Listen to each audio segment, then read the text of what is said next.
नमस्कार, news point लेकर हाजिर हूं मैं राजीव। दोस्तों, राहुल गांधी ने आज गुजरात मॉडल का ऐसा गणित कांग्रेसियों को समझाया जिसमें बीजेपी के फेल होने के चांसेस बढ़ गए हैं। वैसे भी नरेंद्र मोदी इस समय कई मोर्चों पर फेल ही साबित हो रहे हैं।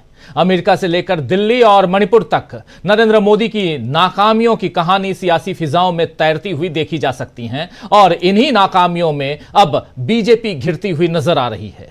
इसकी सबसे बड़ी मिसाल आज गुजरात से सामने आई, जहां राहुल 2 दिन के लिए पहुंचे तो पीछे से नरेंद्र मोदी और अमित शाह भी गुजरात पहुंच गए, क्योंकि उन्हें डर है कि राहुल गांधी के गुजरात पहुंचने से कहीं उनकी जड़ें न हिलने लगें, क्योंकि इस बार राहुल गांधी इन्हीं इरादों के साथ ही पहुंचे हैं।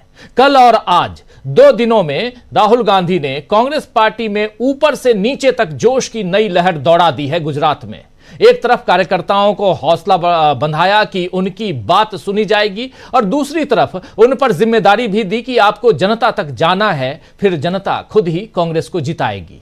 और इसके साथ ही उन्होंने कांग्रेस के उन नेताओं की जमकर खबर भी ली जो पार्टी को नुकसान पहुंचाकर बीजेपी की मदद करते हैं। आइए जरा सुन लेते हैं राहुल गांधी ने इस मौके पर और क्या कुछ कहा है, और खासकर इन बातों को जब वह कह रहे थे तो वहां बैठे हुए लोगों की क्या प्रतिक्रिया थी। ये तमाम बातें जरा सुन लेते हैं राहुल गांधी की जुबानी। सुनिए। पहला काम, ये जो 2 ग्रुप से इनको अलग करना है सीधा। अगर हमें सख्त कार्रवाई करनी पड़ी, 10, 15, 20, 30, 40 लोगों को निकालना पड़ा, निकाल देना चाहिए।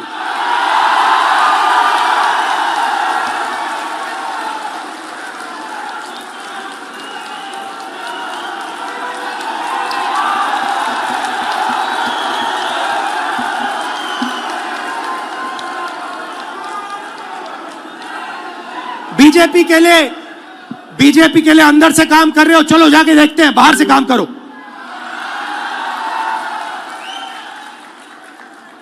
तुम्हारी वहां जगह नहीं बनेगी, बाहर फेंक देंगे तुम्हें। तो पहला काम यह करना है।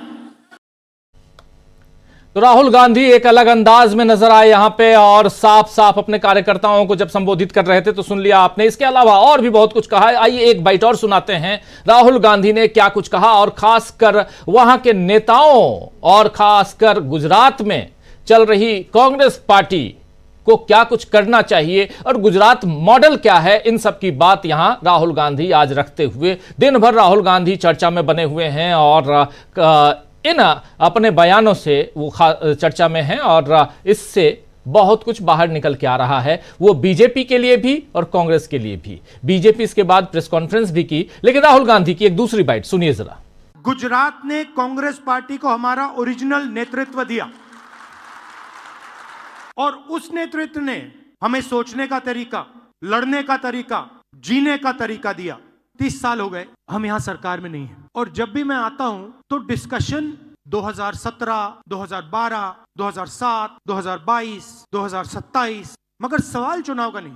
जब तक जो हमारी जिम्मेदारी है उसको जब तक हम पूरा नहीं करेंगे, गुजरात की जनता हमें चुनाव नहीं जिताएगी। जिस दिन हमने अपनी जिम्मेदारी पूरी कर दी, उस दिन मैं आपको गारंटी करके कहता हूं कि गुजरात के सारे लोग कांग्रेस पार्टी को अपना समर्थन दे देंगे। गुजरात रास्ता देखना चाहती है। मैं डर के नहीं बोल रहा हूं, मैं शर्मा के नहीं बोल रहा हूं, मगर मैं आपके सामने ये बात रखना चाहता हूं कि चाहे हमारे कार्यकर्ता हो, चाहे राहुल गांधी हो, चाहे हमारे जनरल सेक्रेटरी हो, चाहे हमारे पीसीसी प्रेसिडेंट हो, हम गुजरात को रास्ता नहीं दिखा पा रहे हैं।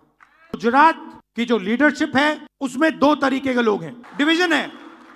एक है जो जनता के साथ खड़ा है और जिसके दिल में कांग्रेस पार्टी की विचारधारा है, और दूसरा है जो जनता से कटा हुआ है और उसमें से आधे बीजेपी से मिले हैं। जीतने हारने की बात छोड़ दो, बस जो हमारे लीडर हैं अगर उनका यहां हाथ ऐसे कटे तो उसमें से कांग्रेस का खून निकलना चाहिए, और संगठन का कंट्रोल उन लोगों के हाथ में जाना चाहिए। जैसे ही हम ये करेंगे, तूफान जैसे गुजरात की जनता हमारे संगठन में आने की कोशिश करेगी और हमें उनके लिए दरवाजे खोलने पड़ेंगे। ये हमारा प्रोजेक्ट 2 साल का नहीं है, 3 साल का नहीं है, ये हमारा प्रोजेक्ट 50 साल का है। कांग्रेस पार्टी की विचारधारा जो सचमुच में गुजरात की विचारधारा है, जो आपने हमें सिखाया है, जो गांधी जी ने हमें सिखाया है, जो सरदार पटेल जी ने हमें सिखाया है, वही हमने गुजरात में करना है। हमारे नेताओं को, और मैं इसमें अपने आप को भी जोड़ रहा हूं, हमारे नेताओं को गुजरात की जनता के बीच में, घर में जाना पड़ेगा, उनकी आवाज सुननी पड़ेगी। आप हमसे चाहते क्या हो, हम आपके लिए क्या कर सकते हैं, हम आपकी शिक्षा के लिए, स्वास्थ्य के लिए, बिजनेस के लिए, भविष्य के लिए क्या कर सकते हैं, बताइए।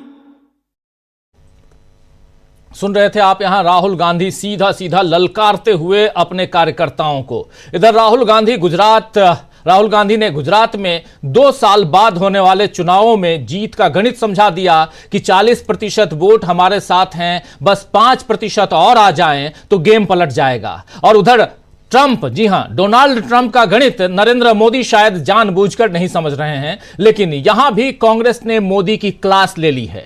अमेरिका में डोनाल्ड ट्रंप भारत का अपमान करने के रोज नए रिकॉर्ड कायम कर रहे हैं। इस बार ट्रंप ने हद ही कर दी है।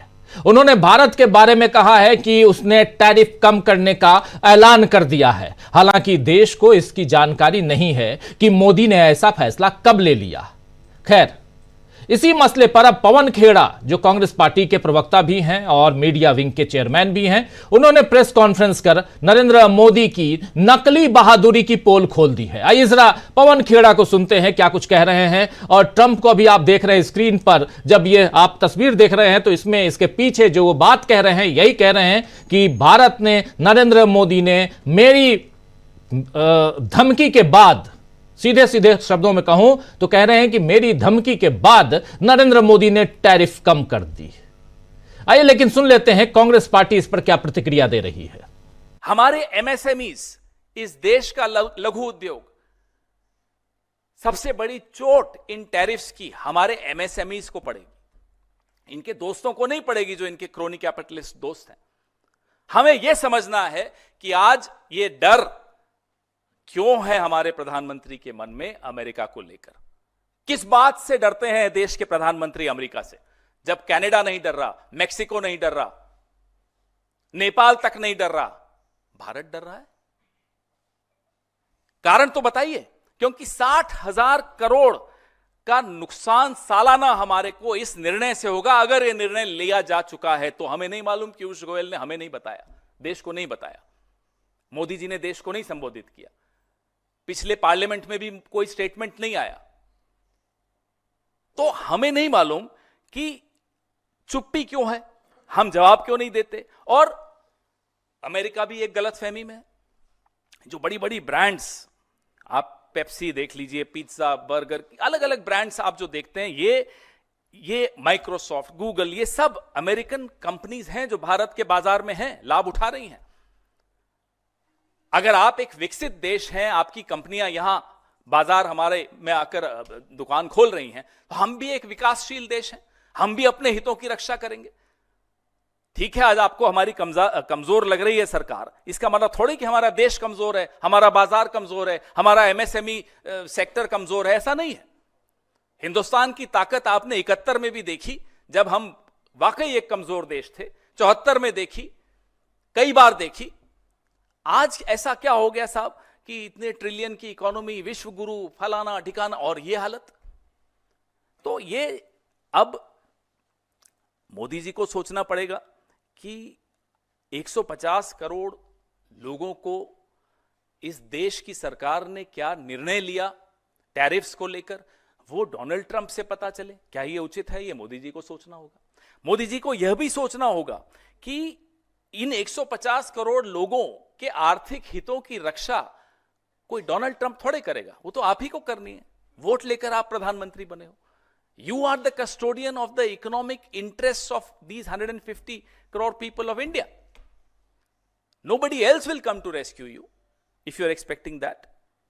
और एक जिम्मेदार तो पवन खेड़ा यानी कांग्रेस पार्टी अपनी तरफ से लगातार हमलावर नरेंद्र मोदी पर, उनकी विदेश नीति पर और खासकर डोनाल्ड ट्रंप के मामले में नरेंद्र मोदी चुप्पी क्यों साध जा रहे हैं। एक नहीं बल्कि कई बार, 3, 4, 5 बार तो नरेंद्र मोदी को सीधा संबोधित करते हुए माय फ्रेंड नरेंद्र मोदी कहते हुए, और ये जो बातें कह रहे हैं डोनाल्ड ट्रंप, उसमें नरेंद्र मोदी को प्रतिक्रिया देनी चाहिए थी, लेकिन अभी तक उनकी तरफ से कोई प्रतिक्रिया नहीं आई है, कोई रिएक्शन नहीं है। इसके क्या कारण माने जाए, इसके क्या मायने हैं, यह समझना जरूरी है। खैर, इससे इधर मणिपुर में भी नरेंद्र मोदी की नाकामी सामने आई है। आज अमित शाह के निर्देश पर फ्री मूवमेंट यानी बेरोक टोक आवाजाही का पहला दिन था। मणिपुर की सड़कों पे सड़कें खुल गई और वाहनों की आवाजाही कायदे से होनी चाहिए थी। कुछ जगहों पर ऐसा हुआ भी, लेकिन कई जगहों पर फिर से कुकी और मैतेई समुदाय के लोग एक दूसरे को रोकते हुए नजर आए और फिर से सुरक्षा बलों को सड़क पर उतरना पड़ा।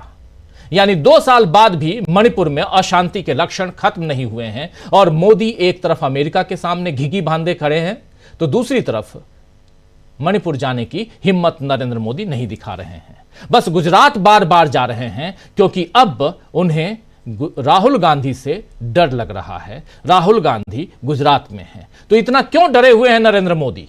यह बहुत इंपॉर्टेंट है, ये इस सवाल का जवाब ढूंढना। और साथ साथ नरेंद्र मोदी और अमित शाह के घर में राहुल गांधी की जो ललकार है, क्या उससे डरे हुए हैं? बार बार कहीं नहीं जाना और सिर्फ गुजरात जाना। 5 दिन के लिए गुजरात, एक प्रधानमंत्री, क्यों आखिर? 3 दिन रह के आए, वनतारा में रहे और वन्य जीवों के बीच उसके खूब फोटोग्राफ शेयर किए। उसके बाद फिर पहुंच गए गुजरात क्योंकि राहुल गांधी पहुंचे। अब उनके पीछे पीछे अमित शाह भी पहुंच गए। कारण क्या हो सकता है? चलिए समझने की कोशिश करते हैं। क्या राहुल गांधी से डर लग रहा है? क्या कुछ चीजों को छिपाने के लिए गुजरात जा रहे हैं नरेंद्र मोदी? सब समझते हैं, लेकिन बिहार में